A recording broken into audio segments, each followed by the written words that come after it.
Hello, guys. Welcome back to Unfiltered with Nikki Dawson.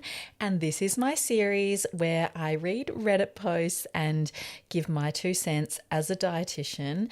As you know, I have been really loving doing this series, and I'm pretty sure that everybody really likes listening to the series as well. I give general diet and nutrition advice, and of course, I don't know everything about the people that are putting in these posts to Reddit, but I try and do my best and give general advice. But yeah, it has been really good. So I didn't actually have the Reddit app previously because I was thinking I have so many apps and I didn't want another one that I was potentially going to be doom scrolling on.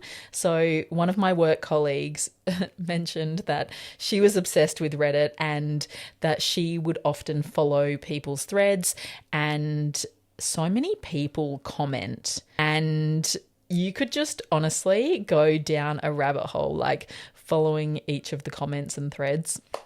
So I really didn't want to do that, but I did end up downloading the app, and I literally have only been on it today, and obviously when I downloaded it as well, just to have a little bit of a look, and you have to join like communities as well.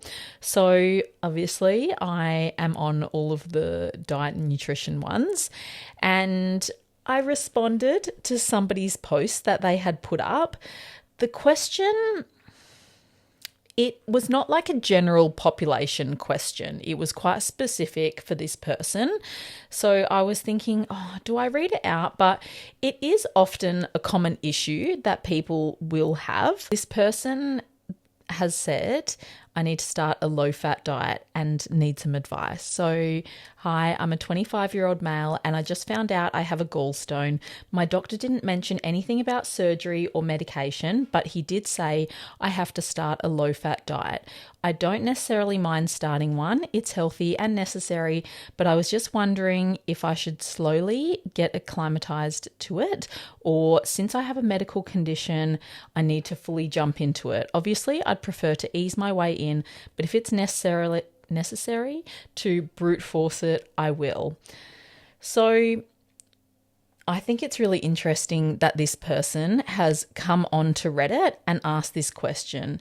Obviously, the GP hasn't provided them with any information on what a low-fat diet looks like or why they are doing that when they have a gallstone. So often this is something that I see with GPs. They will make recommendations for people to go on diets and just leave them. They don't refer on to a dietitian. They don't do anything. And then people do have to do their own research and come to forums like Reddit to ask other people questions. So I decided to respond to this person. So here's what I said. Hi, dietitian here. I would recommend moderating fat intake, not necessarily a low-fat diet. Start with the Australian Guide to Healthy Eating and focus on one portion size of healthy fats with meals. For example, tablespoon of olive oil, 1/4 cup of nuts and seeds, half a medium avocado. The Baker Institute Making Healthy Meals is also a great resource for making balanced meals. When you do eat high-fat foods, this is when you'll have abdominal discomfort and GI upset. I hope this was helpful. So generally, I would say a low-fat diet is just a diet where you are having a regular fat intake. So when we look at macronutrients, and when I always talk about balanced meals, it's protein, carbohydrates, and healthy fats, and of course, like all the dietary fiber. So the portion sizing of healthy fats is actually very small in comparison to the protein, the carbs, and all of your veggies and fruits. So like I mentioned, say a tablespoon of olive oil and also half an avocado. It's really not a large volume, and it's not going to contribute many grams of fat as well. So I would say generally people do overconsume fat. I did write at the end about high fat foods. So say, for example, they have a takeaway that is really high in fat. Their gallbladder is going to be working very hard and contracting to excrete bile, and they are going to be in discomfort, and they're likely to have a bit of GI upset as well. So basically, what the gallbladder does is it stores and concentrates bile. Bile is actually produced in the liver and it goes into the gallbladder where it is stored and concentrated. When you do eat fatty foods, anything with fat in it, the gallbladder contracts and releases bile via the bile duct into the small intestine to help with fat digestion. If you do have any gallbladder issues, any gallbladder disease, it's not going to be working properly and your fat digestion will be impaired. And that's often why people will have a lot of GI upset and often diarrhea. The fat that they're eating is not digesting properly as well. So if you're having only small portions of fat, your gallbladder is not going to be contracting as much because you don't need as much bile. So you shouldn't be in as much discomfort. This person has said that their doctor hasn't recommended to do surgery or go on any medication for the gallstone.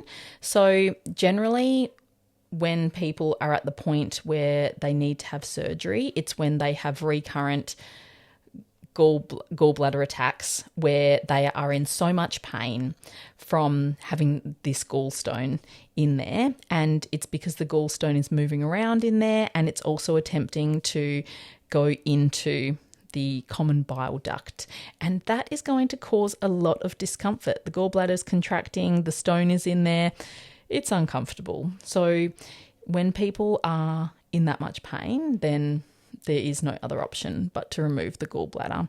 Hopefully this person doesn't need to go down that path and they may be able to live with the stones in there and be able to manage it, but they certainly don't need to completely restrict fat in their diet because, as we know, we do still need fat in our diet. So yeah, that is what I would recommend. And also this person has also said, do I need to really jump straight into it or can I ease my way in? It would have been very helpful for this person to have been referred to a dietitian because this is what we do. We help people determine how to make changes in their diet depending on what they're already doing. So he may be able to ease his way in there and we might be able to just decrease the portion sizes of what he's currently having for fats in his diet or just swap a few things around so that he's not having such a high volume of fat at one time. So it would have been really helpful, but he can always go back to the doctor and request that. I should have put that in my comment as well. So anyways, I hope that was helpful for this person that I actually responded as well. Oh, this looks like a good one from the title. Oh, they've put a bit of a diet history here. So let's see what this one is about. So the title of this one is, I eat so much and I'm always hungry. I don't know what's wrong with me. I'm 6'3", 215 pounds, not on any medication. I sleep exactly 8 hours a night and I'm always hungry no matter how much food I eat. The last couple of weeks specifically, I've been eating well over 4,000 calories a day. I was 205 pounds 3 weeks ago. I eat a ton in the morning thinking I'll be full and won't want to eat, but then at noon I cave and buy more food and eat a bunch more then too. This morning it's 8 o'clock as I'm writing this and I've eaten a homemade wrap, which is flour tortilla, 6 slices. Oh my gosh, actually there's a 12 before that, sorry. So a homemade wrap, which is 12 flour tortillas, 6 slices of ham, 3 slices of cheese, small handful of lettuce, tomatoes and onion, no dressing, 2 peanut butter and jelly sandwiches, a Met RX apple pie meal replacement bar, a Fairlife Core Power 42-gram protein milk thing. I don't know what that is. A very abnormally large banana, a bag of Quest protein chips, a Mint Cliff energy bar, 2 Fit and Light Greek yogurts, 3 Propels, 4 multivitamin gummies, totaling 2,080 calories, 145 grams of protein.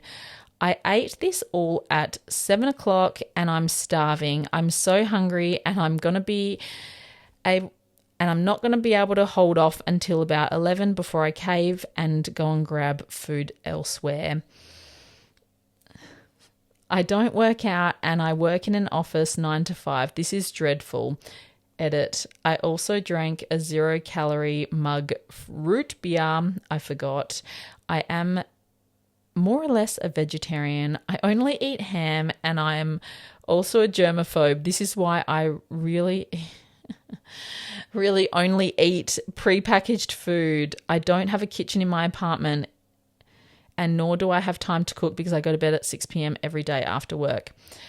Okay, it is so interesting, and this person does have a lot of highly processed foods. People always give me the third degree for eating processed foods as a dietitian, and I honestly don't have anything wrong with having processed foods when your baseline diet is meeting your protein, your dietary fiber, and all of your nutrient needs. And then if you need to top up your energy requirements with high energy foods that are also processed, highly processed, then please do so.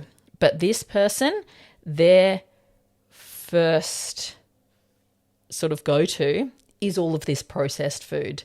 I don't see any protein coming from non-highly processed sources. So ham does have a tiny bit of protein in it, not much. A little bit of protein from the cheese. They are also having that meal replacement bar, whatever that 42 grams of protein milk thing is that they've mentioned, the Quest protein chips, and also some yogurt. We like the protein that comes from dairy though. They are having so much protein from processed sources, and it is a very concentrated small volume. I'm not surprised that this person is starving because the volume of food is not going to be much. For this person, I would recommend that they start with their baseline meals, making sure that they're getting a decent amount of protein in and dietary fiber and some carbohydrates as well. I mean, they're having Cliff energy bars, so they are not opposed to having carbohydrates, and also they're having bananas as well. So also the bread, we can incorporate that in more dietary fiber rich carbohydrate sources. So for breakfast, they could definitely have something like their Greek yogurt that they're having. They're already having 2 of those Greek yogurts, so pop that into a container. Let's opt for something like some rolled oats, or they could use some sort of muesli or granola, or even some sort of bran-based cereal as well for a bit of extra dietary fiber. They could also put their banana in there and a handful of nuts as well. And that is more of a balanced breakfast. Then they could have a snack. We would want something that is high in protein and also high in dietary fiber as well. So we could look at, instead of having his peanut butter and jelly sandwiches on the white bread, I'm assuming that's white bread, he can change over to a whole grain bread and put a bit of peanut butter on there. Maybe we could also include maybe a cup of veggie sticks for an additional source of dietary fiber. So that is also higher volume food as well that he's having. And then when it comes around to lunchtime, again, we want to be having protein, carbs, dietary fiber, and some healthy fats. He did mention that he doesn't cook and doesn't have a kitchen in his apartment. We can absolutely opt for more convenient options for him. So we could go for a microwave brown rice, which is going to give him dietary fiber and also carbohydrates. So for his protein source, he did mention that he is a vegetarian. So we could opt for some tofu. I'm not sure what other meat he does eat, because he does eat ham. I don't know what other processed meats he does eat, but we could definitely do a high protein cheese. We could do some cottage cheese alongside the brown rice as well, and some of that pre-chopped salad in there as well for dietary fiber. Bit of olive oil for healthy fats. That is going to be a nice balanced meal. And I would say for him, he definitely needs to volume eat. So adding at least like 3 cups or more of veggies so that he's a bit fuller and he's getting in a lot of dietary fiber as well. Same thing goes for dinner. He needs to have a balanced meal again. He can certainly have another snack for afternoon tea with dietary fiber, carbohydrates, protein. He could have edamame beans. That's a good source of protein, vegetarian as well. He could have any other beans like chickpeas. He could have a high protein hummus with some wheats, which are a high protein cracker as well. And also like another cup of like chopped up veggie sticks. So that would be ideal. So this person has also mentioned that they're like a germaphobe and they do like prepackaged foods. All of the things that I have mentioned that he can have for balanced meals and also his snacks are prepackaged foods. So I hope that he doesn't have an issue with these things as well. If he does increase the amount of dietary fiber and more of a food first approach, he is less likely to be starving. And then if he does need to top up his calories a little bit more, then he can certainly have all of the processed foods that he does like as well. So he is a big person, 6'3", 215 pounds. Also, I assume that this person is in America just because of the way that they speak, like the peanut butter and jelly sandwiches, and also he's using feet and pounds as well.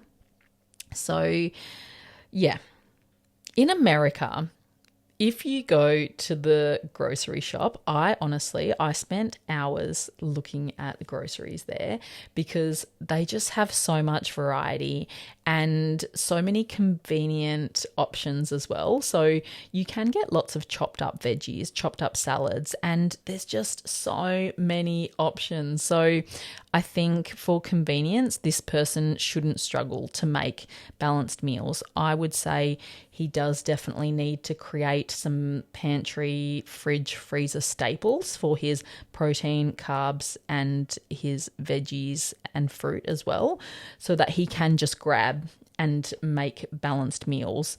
So yeah, that's my 2 cents for that. I should comment on this one as well and give him my advice. He only posted it 20 hours ago, so maybe I will. Okay, last question. This person has said how to gain weight healthily.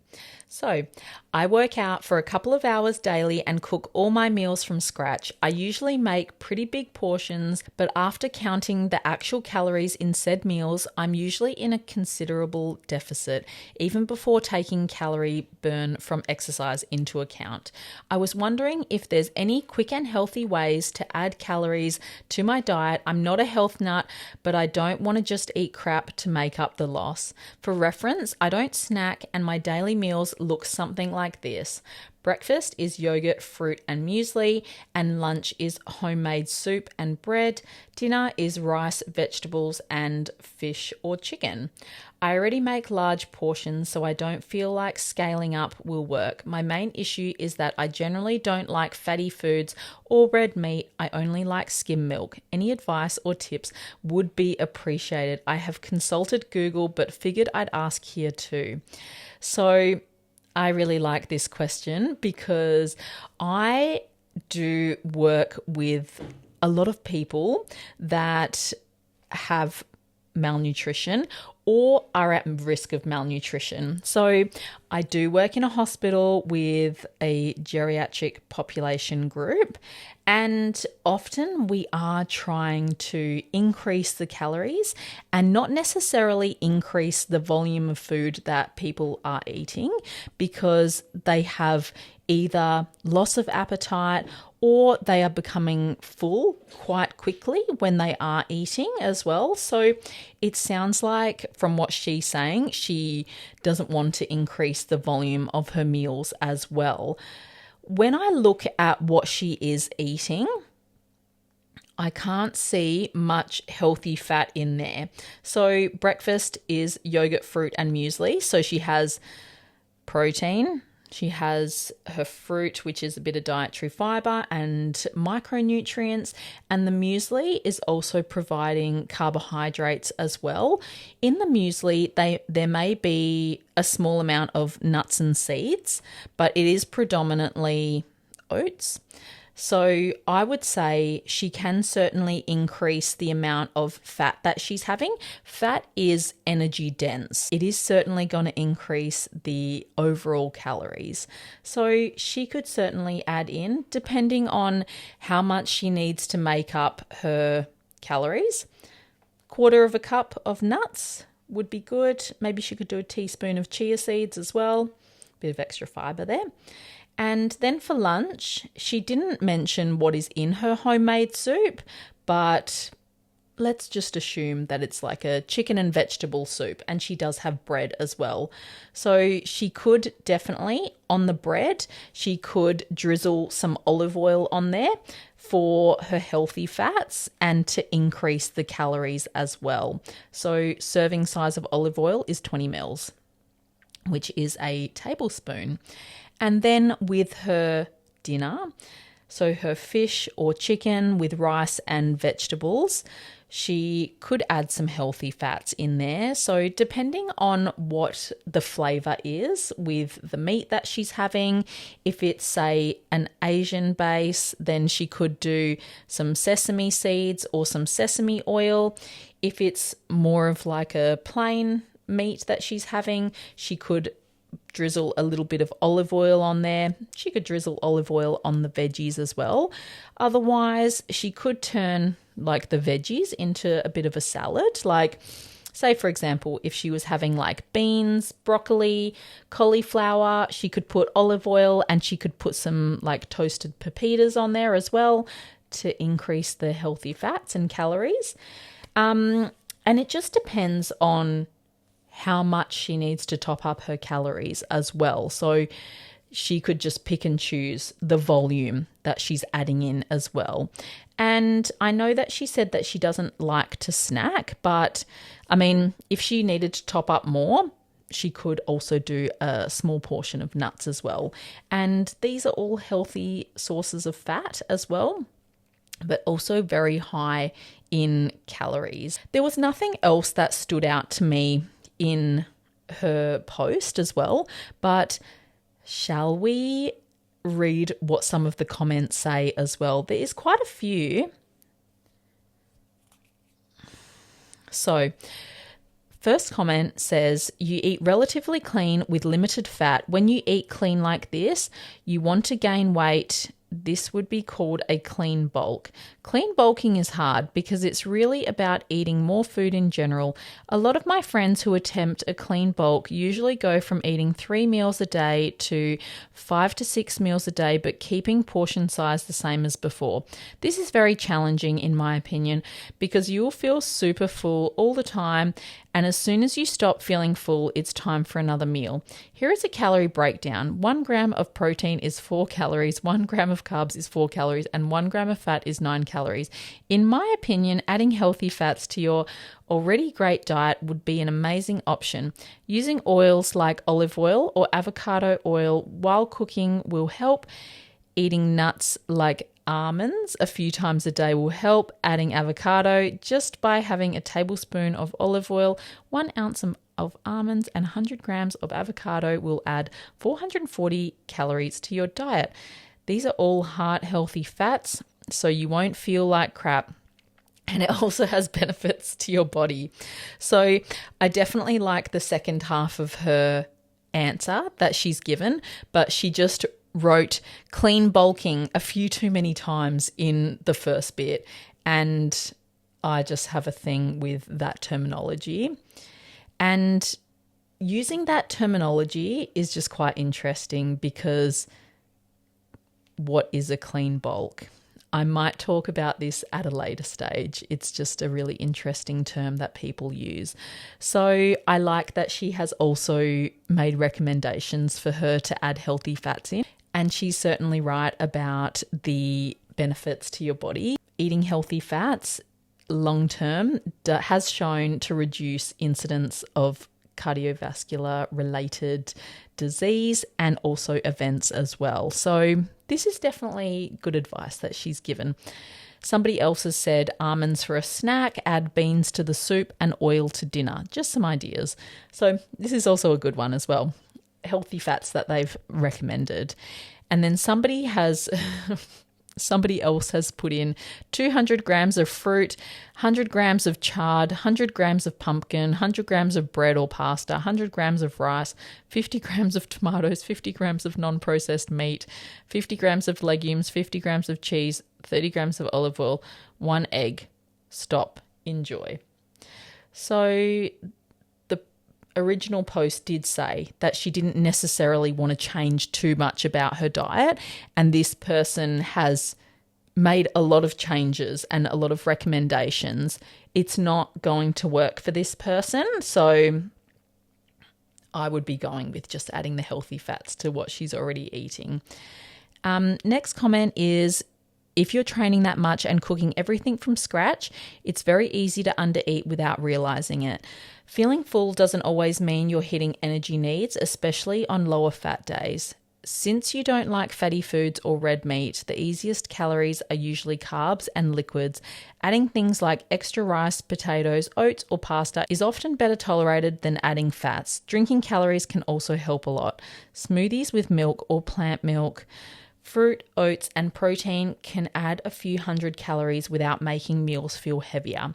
So it is interesting that this person has said that adding things like the extra rice, potatoes, etc. is better tolerated than adding fats, because you would need to add a significantly increased volume of these carbohydrates than the fats, and potentially that would be less tolerated. So adding 20 grams of almonds, you would have to add I should actually work that out. I have just quickly put into my app to see how many calories are in 30 grams of almonds versus rice. I have just put into my app to see the volume of almonds versus rice and the amount of calories. So like this person has posted, they've said increase the amount of carbohydrates that you're having. She would need to eat 0.8 of a cup to have similar amount of calories to 30 grams of almonds. And 30 grams of almonds is a very small amount. It's about a quarter of a cup. So I think she would definitely tolerate eating 30 grams of almonds over an additional 0.8 of a cup of rice. So the calorie density is obviously higher in almonds. So people aren't going to have low tolerance for a small amount of healthy fats.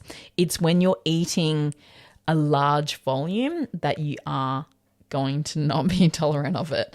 So that was an interesting comment. But yeah, I like most of the comments on there. That was really, really good. Someone responded to my comment saying the poster said that they have a doctor and they are following their recommendations. You are not a doctor, you do not have a medical degree, and you did not go to medical school. They asked for recommendations for a low-fat diet, not the diet you believe they should follow. Wow.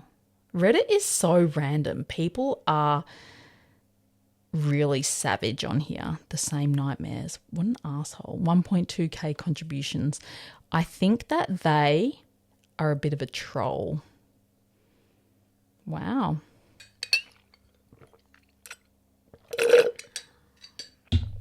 So I hope everybody liked this episode, and I hope that you found some of the things helpful. Anyways, until next time, thanks for listening.